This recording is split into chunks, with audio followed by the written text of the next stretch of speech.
There are times during surgery when you discover a way to make things easier or more efficient. Sometimes there are through our own quicksand moments. Others are surgical gems gifted to us by our mentors and peers. This is OQC Eureka Moments with Doctors Nicole, Fram, and Elizabeth Yu, where we learn how to pivot, reflect, and evolve as surgeons. Welcome, everyone, to the first episode of Ophthalmology Quicksand Chronicles, Eureka Moments. We are your hosts. I'm Nicole Fram, and I would love to introduce the amazing Elizabeth Yu. Hey! We are so excited because this season 3, this new season, will be focusing away from all the quicksand, and we're coming out of the dark. I mean, it's like you have to sing every time. I can't. I don't know why. I'm sorry. It's okay. It's gonna be better. It's good. It's good. I feel like, Liz, there's always a point in surgery when you discover a way to make things easier or more efficient, and you're like, okay, I got it. Next time this happens, I'm going to use this instrument. I'm going to think of this technique. And the reason why we wanted to come up with Eureka Moments was we wanted to share these techniques and speed that learning curve. So because we're going to show you some of these things, you get to skip that step. You never have to make that mistake that we made, and pass down these gems that we've learned from our mentors or that we figured out on our own. That's exactly right. These clinical surgical pearls or gems combined with these experiences from the sticky quicksand moments have helped to shape our techniques, and they've helped us create these Eureka moments and those figurative plans A, B, C through Z that will help implement and guide us depending on what each situation calls for, but there's no binary yes or no. It shows us that we can there's an art as well as a science to it all. Yeah. And it's kind of like nothing can teach you experience, but maybe these moments will help you get that experience faster. That's kind of the idea of the whole thing. So this new season will be available through video and audio podcasts. And so you can listen on your favorite platform and you can watch us on YouTube. We're coming back. At the end of the podcast, we would love for you to fill out a form, short survey. We really appreciate the feedback, a description of what you found valuable and how we can integrate your suggestions in the future, because this is, a moving, living organism of a podcast. And so we would love your feedback. Yes, it's a moving, living organism that is alive this time because of Eureka Medical. So thank you. That was an incredible interlude. Wow. You like it? Girl, it's just for you. It's connecting us from the East Coast to the West Coast. First it's love singing, and now it's just the metaphors. Thank you so much to today's sponsor, Eureka Medical. The Scout Pro system is the easy button for osmolarity testing. Testing both eyes in less than 40 seconds. Scout Pro is a portable handheld device, which makes it practical in your practice. Absolutely. And we totally recognize how important that tear osmolarity and how much credibility that it has in recognizing stability in tear film. And as we know, the ASCRS Cornea Clinical Committee with the ocular surface disease or OS disease algorithm, we know the emphasis that we place on our pre-surgical cataract and refractive surgery evaluations and how important it is to utilize these different point of care testing.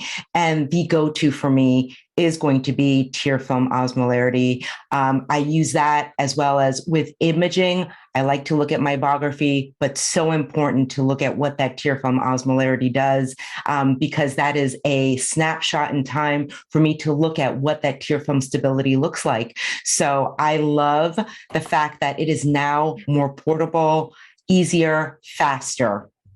Right. And, the work that you guys did with the algorithm, is incredible, because a lot of algorithms are super confusing. This one really lays it out clearly. And where tear osmolarity helps you is when we're really trying to figure out where this person is with their dry eye. And it's not just about treating their dry eye before the cataract surgery. It's about treating their dry eye after the cataract surgery to maintain, a good tear film without fluctuating vision. And using this kind of point of service care can help us not only before the surgery, but later on to keep them going and keep them looking great and seeing great. So thank you so much to Trachera Medical, and we really appreciate the sponsorship. So, Nicole, as you know, and as to all our podcast listeners and our videocast, I don't know if that's the right word, webcast followers, Quicksand Chronicles, we talk informally and we ask each other about our week. Eureka Moments, shorter, sound bites. So I actually have a question for you. Don't you, we talk to our patients and we, set these expectations about what surgery is going to be like. Some of them, we're talking to them about advanced technology lenses. You guys are picking options for them, but we know surgery doesn't always go as we planned, right? But I also now know that if something goes awry and the capsule isn't always perfect, surgery doesn't always have to go the wrong way either, right? Yeah. I mean, the thing is I was taught that if anything's wrong with the capsule, that we should leave it alone. You put a lens in the sulcus and you stop. But I think there are times when we can save this surgery. Maybe we're putting in a premium lens, a toric lens. If the anterior capsule is intact or the equatorial zonules are intact, maybe there's stuff we can do with the capsule. So this whole episode is really about, can we use the capsule and how we found those moments where it's appropriate, that Eureka moment. Yes. So Liz, and I'm going to say, I'm giving a little bit of credit to Sam Maskett and Nicole Fram firstly, because the idea of reverse optic capture and really putting it out there for decreasing the sulcus space in the use for negative dysphotopsia is somewhat how it started getting in my head with the comfortability of utilizing this technique. Now, I'm going to share a video of recognizing, okay, I'm starting to become a believer in reverse optic capture. It works really well. And even when I utilize it with square-edged optics, it can be a great technique, which doesn't really cause a lot of chafing, especially with a normal axial length. So how about when there is an open posterior capsule, but I've got a great rhexis? Can I use it with, and it turns out absolutely, with a toric lens implant or even with a diffractive IOL or an EDOF technology, since I use the femtosecond laser every single time in conjunction with my advanced technology lenses, and if it's only a posterior capsule violation, and it's a controlled situation, I wanted to share with you a technique that works really well. And it was, I learned it, and it's been demonstrated by different surgeons, but it has been published utilizing it as a primary technique where it's a haptic tuck for reverse optic capture of a single piece acrylic in a scenario where you normally would have aborted a case. So you know that using a limbo relaxing incision or peripheral corneal astigmatic keratotomy is not the best of choices for anyone with refractive corneal astigmatism of greater than, I'd say, 0.75 diopters or more. So this is when our preferred choice is going to be a toric lens implant. Well, as you can see here, this is before I had the capability of actually utilizing different technologies to actually identify the steep meridian. I do that with a femtosecond laser now, but you can manually mark, no problem. Well, in this scenario, I'm just demonstrating that I am going through my cataract surgery thinking that all is well. It's a little bit of a more dense lens, so I'm just refilling to endoprotect the eye. I'm thinking all is going very, very smoothly. And then here, I'm just going to go ahead and remove the little bit of cortical material left. You caught Okay. Yeah. So what I did not, yeah. Yeah. So I performed, unbeknownst to me there, don't know where. Yep. A primary huge posterior capsulotomy. Well, now Yeah, you don't, that you don't have to do it yet. Like, gee. I don't have to do it yet. Right. So, well, I did not disturb the hyaloid face. That's lovely. Right. And at least I caught it You before caught I it. came out. Right. And so no vitreous loss. Right. And I recognized and I said, okay. So I came out, and before I injected the lens implant, I said to myself, you know what? I am going to weaken the toric power by not the toric lens implant. I kept the toric power the same because it was in between. So I knew that I would keep the toricity power the same, but I reduced the spherical power by a half diopter. I injected the IOL into the sulcus, and I grossly aligned it basically to where the IOL should be, just a little bit shy. Mm-hmm. And then I tucked each of the haptics. First, the first haptic is easy. The second haptic, it gets a little bit more challenging because, and even if the whole thing went into the bag, let's say, right, which it pretty much does, it's going to be okay because it's a controlled scenario. This is when, I'm asking my anesthesia staff to make sure the patient's nice and sleepy, but it's sitting on a bed of viscoelastic. But ideally, the optic itself, a majority of it is still in the sulcus because it is going to be a reverse optic capture. And you can see, unlike when you do a traditional optic capture with a 3-piece where it looks more like a cat eye, this is going to have more of that rectangular configuration because the haptic optic junction is wider, as you can see there. Mm-hmm. So it takes on that kind of rectangular appearance at that haptic optic junction. And then once you do your fine, maneuvering to get the toric marker aligned, and I'm just making sure, and here for me, I'm just making sure there's no vitreous. And of course, I put a miotic into the eye, and then I'm manually removing the viscoelastic with my hydrodissection cannula, because the last thing I want to do is create any issues where the actual optic is going to have any tendency to go back. Mm-hmm. And that, my dear, is my, yes. So there's so many brilliant things that you did. And I just want to emphasize them. Number one, thanks for thanking me and Sam, but it was really, you have the reference of Howard Gimbel that actually talked about that many, many years ago and then published on it. So yes, he deserves all the credit. Now, in terms of, you delivered the lens. So first of all, you caught it, right? Then you filled on your way out with viscoelastic to make sure the hyaloid face stayed intact, right? And then when you delivered the lens, you put that into the anterior chamber, or did you just put it in the sulcus? This time I put it into the sulcus because the sulcus space was easy, right? Okay. But initially, I'm going to say, you know what? It doesn't matter. Yeah. It depends on how stable the eye is, the situation, and your comfort level, right?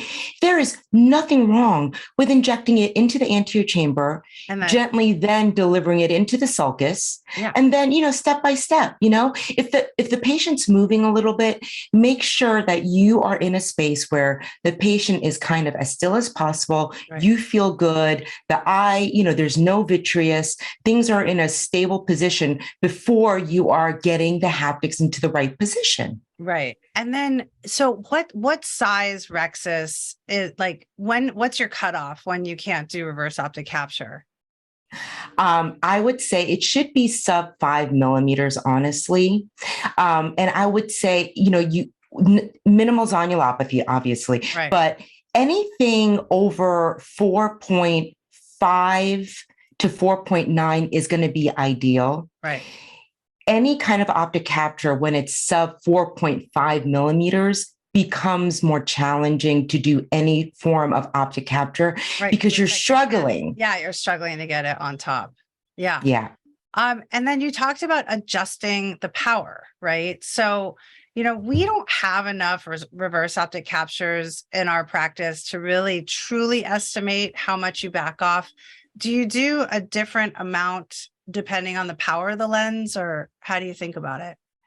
I do. I just like I was mentioning, like if this patient, if they were truly exactly one diopter or 150, I would then treat for one diopter. I would go down a half diopter, but this patient was about 175. So it was kind of right in between, but if you're not certain, leave the toric power alone. Yeah. Leave that piece alone. Yeah. So but the spherical is what I'm talking about. Yeah.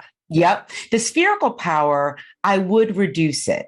I would reduce it unless you're willing to allow that eye to be a little bit myopic.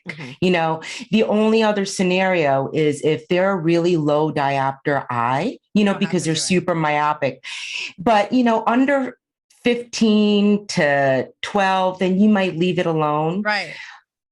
Otherwise, over 20. Yeah. So, I mean, I think, I talked to Warren Hill about this and he was like, well, it's about a quarter. And I was like, well, how do we know? Yes. So I don't think anyone knows, but anyone who's going to be pissed off about being like a minus 50 or a minus 75 has a whole other host of issues. So I think, I just think you did that beautifully, and just showing how you can tuck it, your bimanual approach at times. You did use preservative-free triamcinolone or washed Kenalog, right? So that's right. And I dilute it too. Yeah, 1 to 10. Yeah. I do it 1 to 10, because if you try to use the whole aliquot, oh my gosh, it's like forever and then it's just a whole lot of regret, of trying to wash it out. Yeah. And then the last pearl was like always keeping the chamber filled so that the optic didn't prolapse back. Right. And so that's right. And then at the end, I mean, we don't have Resure hydrogel anymore. Maybe it'll make a comeback, please make a comeback. But making sure all your incisions are super sealed. So Liz, that was beautiful. And I'm going to use that. I mean, I've done reverse optic capture, but I've never done it when I've always like abandoned the case and just put something in the sulcus, 3-piece in the sulcus, and done optic capture. But this kind of controlled approach would be a great save for presbyopia or an advanced technology IOL. So, you want to see mine? I'm ready, girl. All right. I know everyone else is too. Oh no. Okay. All right. So, so this is a case of a patient that had surgery with another surgeon, and they ran into zonulopathy, and the surgeon just didn't feel comfortable moving forward. And I have, so much respect for that, where it's like, it was a really tough case. They got all the material out and they just didn't feel comfortable with the techniques to stabilize the capsule. It was a zonulopathy case. And this is a year later. And the patient, came to me, still had, about a diopter and a quarter of astigmatism. So we decided to tell the patient that we would try and do that with some limbal relaxing incisions. And what you see in this screen is that I'm doing the limbal relaxing incisions, but you see an eye that has a fibrosed capsule with no lens in it. So the anterior and posterior capsules are actually fibrosed together, and the posterior capsule is intact. So more and more, I mean, it used to be I just like put a lens in the sulcus and maybe suture to the iris so it didn't move over time. But more and more, I'm trying to figure out ways to use the capsule. So what I'm doing right now is using a cystotome to initiate a posterior capsulotomy. And what's so interesting is that where the anterior capsulotomy was fibrosed to the posterior capsule, it's serving as like a little template for how to wrap around a perfect kind of 4.5 to 5.0 posterior capsulorhexis. So in this scenario, we have intact zonules, we think. We have for at least, 270 degrees. We have these MST Cybele micrograspers that I'm using to wrap around and create this posterior capsulotomy. And at this point, right where you see a lot of the fibrosis, I started to get a little uncomfortable because I felt like I was pulling up right there, pulling on the zonule a little too much. So I had done a 23 gauge trocar that was placed 3.5 millimeters posterior to the limbus, and I'm completing the rest of the posterior capsulotomy using the vitrector. So it's a 23 gauge vitrector. And the ideal size that I learned from Mike Snyder and colleagues is about 4.5 by 5 for a 6 millimeter optic. So 4.5 is really ideal. And sometimes he ovalizes it.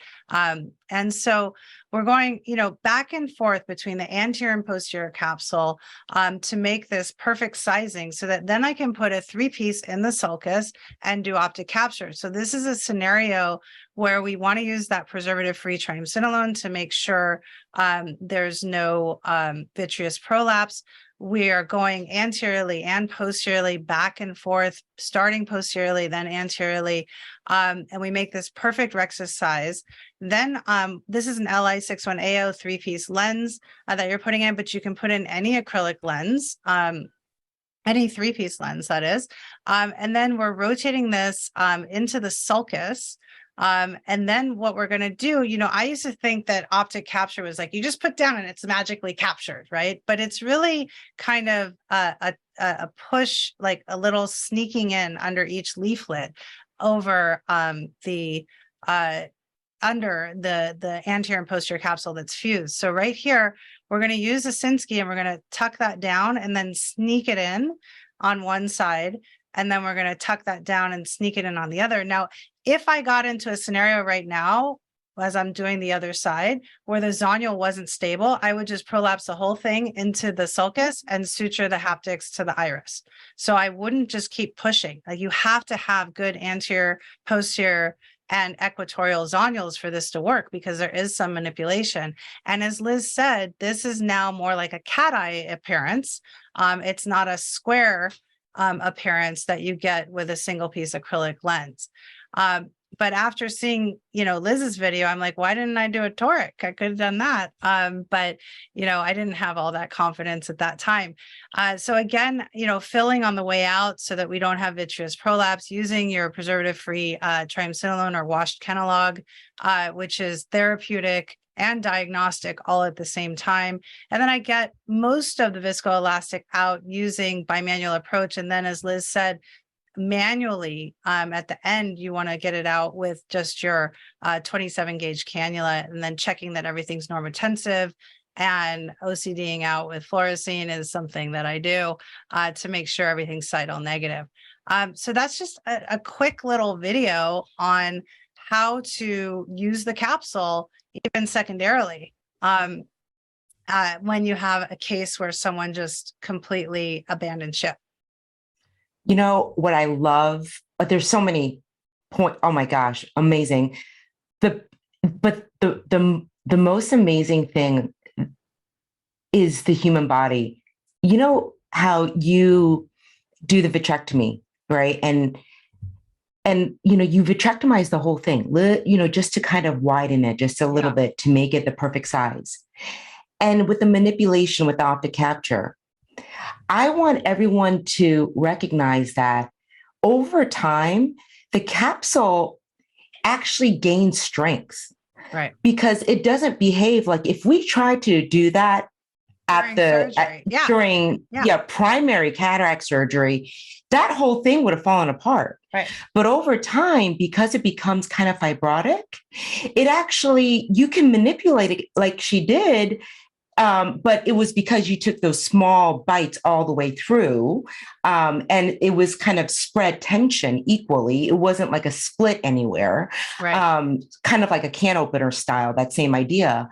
But that's why you were able to have that beautiful opening, and you could tug, and you can also push a little bit in order to do the optic capture without any compromise to the actual capsulotomy, that secondary capsulotomy. Yeah. And I didn't know that I could do that. Like, I went into it saying, well, if the other surgeon had problems with zonulopathy, I'll probably have problems with zonulopathy. So when I went in there, I said, listen, I'm going to try this, but I was ready to go to plan B, or even do intrascleral haptic fixation if you don't feel comfortable with iris fixation. So yeah, I mean, that was surprising to me to see, hey, I can use that capsule. So, right. I think in these two cases that we've shown is that there are scenarios when you think, it's over. You can't use it. Like, go to plan Z. You can actually use the capsule and save the case. This is beautiful. I'm telling you, it kind of reaffirms and reiterates what David Chang showed us, on our last episode with Quicksand, which is doing optic capture can actually have greater strength and stability than even putting the 3-piece within the bag itself. So it's that same idea. And you can do that, even afterwards in a case where you may not have felt at the time it's the right time to actually put a lens in the bag, right? So this is great. Yeah.